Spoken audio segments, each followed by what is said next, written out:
Hi Dorian, it's your Auntie Shannon. Would you like to read a book with me? How about Dream Animals, a bedtime journey? You ready? There are animals from long ago and twice as far away.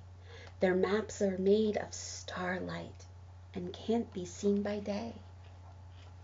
Do you see all the animals in the stars?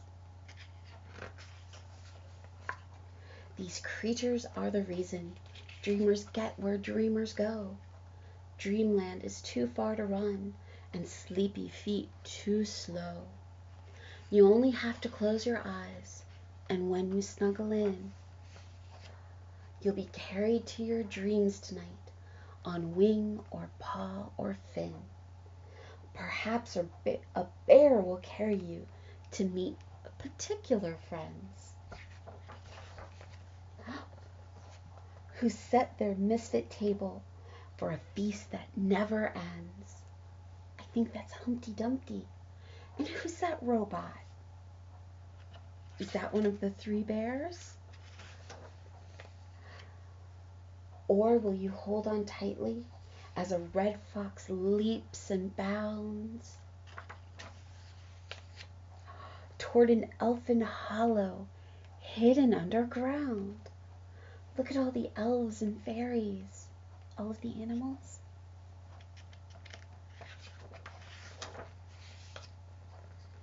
Will robins race to fly you somewhere high above the trees?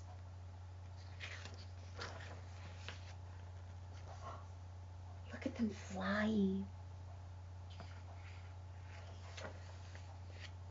Or will a narwhal dive with you beneath the seven seas?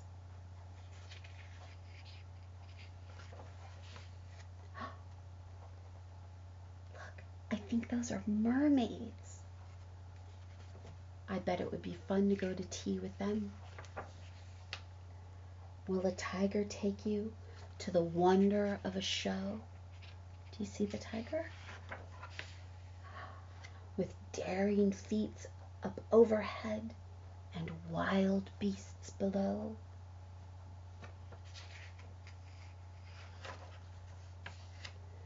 Or will you sail on moth wings to the edges of the blue to find the very moon and stars are waiting just for you? Do you see the moon? Whatever dream you visit, when night replaces day, your furried or finned or feathered friend will surely know the way. Sweet dreams, Dorian.